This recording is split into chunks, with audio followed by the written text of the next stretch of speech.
tudo bem? Meu nome é Gabriel, sou professor de História e hoje, para encerrar uma sequência de vídeos falando sobre a violência institucional no Brasil, eu vou falar para vocês sobre um fato ocorrido em 1996 no Pará. Eu vou falar sobre o massacre de Eldorado dos Carajás. Durante a década de 70, sob o auxílio da ditadura, houve uma imigração em massa para o norte. Garastazu Médici prometeu a terra sonhada no norte, sob o lema Terra sem homens para homens sem terras, incentivando a utilização do chamado vazio demográfico da Amazônia. O governo federal concedeu um desconto de 50% do imposto de renda a grandes empresas nacionais e internacionais interessadas em estender seus negócios para a Amazônia. Com investimento na região, diversas obras são realizadas, a maioria até hoje sem terminar, como a rodovia transamazônica. Nessa época, os conflitos por terra entre latifundiários e o MST no Nordeste preocupavam o governo militar, o que motivou a ida de vários trabalhadores nordestinos para o norte. Poceiros, trabalhadores, que chegaram a Eldorado no início dos anos 80, já haviam trabalhado, em sua maioria, como assalariados, geralmente em serviços mal remunerados e insalubres, como no garimpo, serrarias ou carvoarias.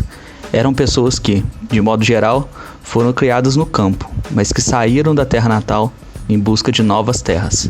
A região de Eldorado era local de muito ouro, ferro e terras férteis para a plantação. A história dos homens e das mulheres que chegaram, a partir de 1982, uma área próxima à Serra Pelada, a 30 quilômetros do município de Curianópolis e a 102 quilômetros de Marabá, é uma história de briga pela terra, marcada pela violência. Eles foram ocupando uma área que hoje está localizada a 10 quilômetros do centro do município de Eldorado dos Carajás, criado em 1991, mas que, em 1982, pertencia à cidade de Marabá, no sudeste de Pará. A sede do município está localizada no entroncamento das rodovias PA 150 e PA 275. Esta última, estrada que dá acesso ao garimpo de Serra Pelada e de Serra Norte, sede do projeto Grande Carajás da Companhia Vale do Rio Doce. Serra Pelada foi o local de operações do maior garimpo a céu aberto do mundo, durante a década de 80. Sobre esse tema, eu pretendo fazer um vídeo separado para explicar o que ocorreu nesse lugar. Em 1988, a população do distrito de Eldorado dos Carajás vivia sob uma espécie de regime do terror. Segundo depoimentos dos poceiros, a polícia só aparecia quando havia despejos dos fazendeiros, cuja principal atividade era a criação de gado. Tinham o controle político da localidade e da polícia. O Sindicato dos Trabalhadores Rurais de Eldorado dos Carajás foi criado em 1991 e até essa data o apoio institucional que os poceiros recebiam vinha de duas entidades não governamentais, com sede em Marabá: a Comissão Pastoral da Terra, ligada à Igreja Católica, e a Sociedade Paraense de Defesa dos Direitos Humanos, que forneciam advogados nos casos de despejos e assassinatos. Eis aqui o relato de um morador. A coisa mais horrorosa que eu já vi na minha vida foi aqui dentro desse Eldorado, que eu cheguei em 88. Eu nunca no mundo havia visto brincarem com cabeça de gente aqui, enfiada num pau, a dentadura, tudo aquele negócio todinho. O que ele, fazendeiro, queria era a orelha de fulano, cicrano, beltrano. Tamanha 3 horas da tarde, eles, pistoleiros, atirando lá. Aquele horror de pistoleiro, tudo com revólver. Máquinas fortes, espingarda, atirando. Eis aqui um outro relato do diálogo entre um poceiro e um latifundiário, ou seja, fazendeiro. Ele dizia na minha cara: ó cara, tu não vende, mas eu vou comprar da mão da tua mulher, da viúva. Eu dizia: compra sim, tu compra, se ela quiser te vender. Eu mesmo não vendo de jeito nenhum. Essa terra eu adquiri para criar os meus filhos. Essa terra é a terra sonhada. O meu pai dizia que o governo ia dar essas terras para acabar com a pobreza. E eu escutei isso, e chegou essa terra. Se você puder, você toma, ou mata, mas eu não vendo essa terra para o senhor, ela prestando. Eu posso vender essa terra, companheiro, se o seu preço der para me chegar em qualquer lugar e botar um meio de vida para criar meus filhos. Mas para mim, trabalhar em serraria, trabalhar em terra dos outros, eu não vou mais. Aí o fazendeiro: não, eu só tomo do meu jeito.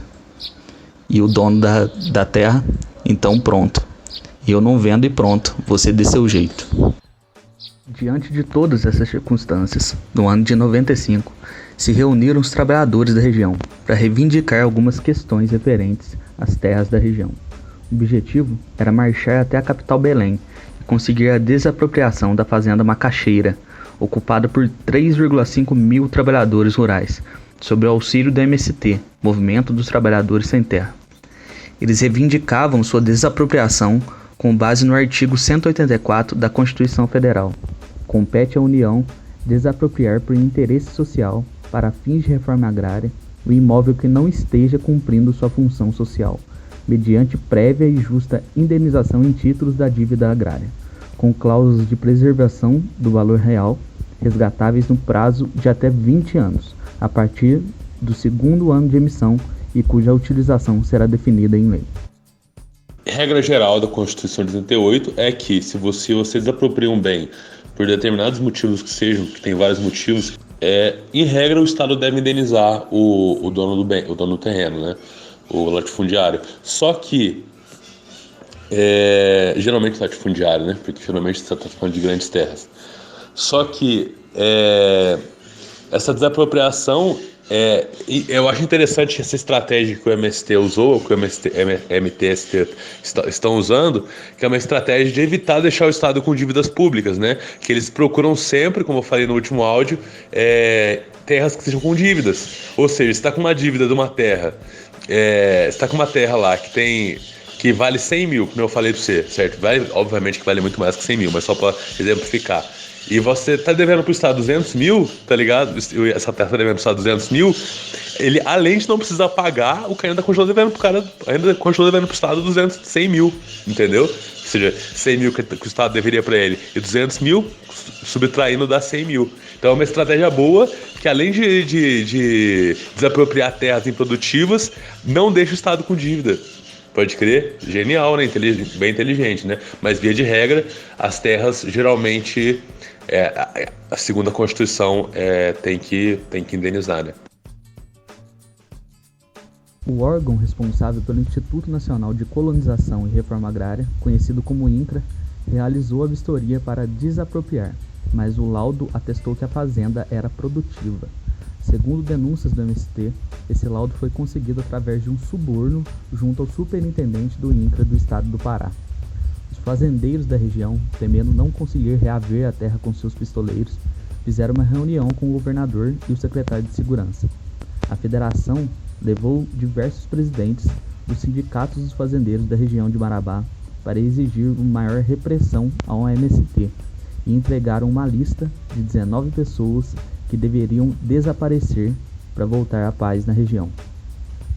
Na lista estavam todos os coordenadores do MST no estado do Pará, ou seja, voltar à paz para os ricos sobre cadáveres de pobres.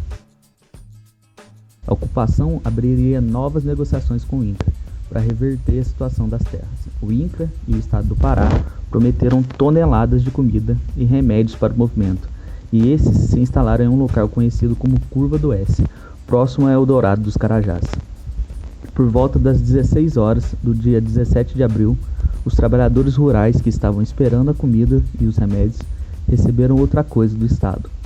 Foram literalmente cercados, a oeste por policiais do quartel de Parauapebas e a leste por policiais do batalhão de Marabá.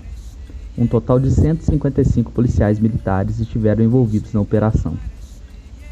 Há divergências sobre quem atacou primeiro, a polícia ou os trabalhadores, mas o resultado foi bem preciso. Dos 19 mortos, 8 foram assassinados com seus próprios instrumentos de trabalho, foices e facões. Os outros 11 foram alvejados com 37 tiros, uma média de 4 tiros para cada pessoa. Outras 79 pessoas ficaram feridas. 2 delas faleceram no hospital. Não houve uma só baixa por parte da polícia. 19 trabalhadores rurais sem terra tombaram executados ou mortos em posição de defesa. Ia mandar 50 ônibus para trazer eles até o INCRA. E eles ficaram todo mundo alegre, esperando que os ônibus chegavam, todo mundo dizendo que abrilhasse com a janta. E eles, quando eles estavam esperando os ônibus, onde foi o aviso que a polícia vinha. E um batalhão de polícia do Marabá para lá e outro batalhão do Parauapebas para cá. E aí não teve como ninguém se livrar. Eles foram chegando e foi fazendo fogo, não teve conversa com ninguém. E o pessoal correu de um lado e outro, eles correndo atrás e atirando. O pessoal correu e entraram no capim, eles entrando, atirando, e pegando eles pro cabelo no meio do mato e trazendo o morto, arrastando pelo meio da estrada. E montuando todo num lugar só. Toda a cena foi muito triste, eu vi meu filho todo ensanguentado. E eu agarrei no meio daquele tiroteio, e agarrei com ele e arrastei ele para fora, no meio daquele rumo daquele povo. Meu Deus, nunca mais deixar eu ver uma coisa daquela, meu Deus, eu não estou resistindo. Meu Deus, tanto sangue, tanto pai de família morto, tanto pai de família pobre esperando por essa terra e o pessoal ali enganando. O próprio governo enganando, que estava negociando a terra. Eles estavam armando, era tragédia para levar a polícia para matar eles. E eu vi uma cena muito triste, meu Deus, de um rapazinho que nós correu todo mundo e entrou dentro de uma casa. E a polícia invadiu a casa. Pegou um rapazinho bem novinho pelo cabelo junto com nós e saiu arrastando. Quando chegou lá na frente, bateu muito nele. E deram uma cacetada na cabeça dele, jogou no chão. E outro soldado chegou, levantou ele, e o outro soldado chegou e atirou no meio da testa dele. O rapazinho chamou Ziel. Uma coisa mais triste que eu não gosto nem de lembrar daquilo, meu Deus. E botou nós tudo deitado, baleado, deitado dentro da lama, meu Deus. E não aceitou o repórter encostar para filmar nós. Pegou a máquina e jogou no chão e não aceitou. Os policiais haviam retirado as identificações de seu uniforme, já prevendo a chacina. A mídia televisiva colaborou com os latifundiários. Passou 6 anos repetindo a exaustão apenas o trecho do filme em que aparecem os sem terras com paus e pedras avançando sobre a polícia, criando no imaginário popular que o MST é um movimento radical e formado de desordeiros. Parte também da estratégia de legitimação do genocídio pela mídia é não falar o nome das pessoas mortas, suas histórias, sonhos, amizades, empregos, desejos, em suma, não humanizar, reduzir a um número, reduzir a ideia de suspeito, um número sem rosto. Dos 155 policiais que atuaram no caso, somente o coronel Mário Colares Pantoja e o major José Maria de Oliveira, comandantes da operação, foram condenados. Os outros 153 PMs foram absolvidos. Ambos ficaram em liberdade por 16 anos e foram presos em 2012. Pantoja chegou a cumprir 4 anos de pena em regime fechado, mas conseguiu prisão domiciliar em habeas corpus, sob alegação de motivos de saúde. Pantoja morreu em 2020 em decorrência de complicações do Covid-19. Logo, o caso de Eldorado dos Carajás, na ausência de punição dos responsáveis, concretiza um descumprimento da obrigação de garantia dos direitos humanos, obrigação essa tão bem inserida na Convenção Americana de Direitos Humanos.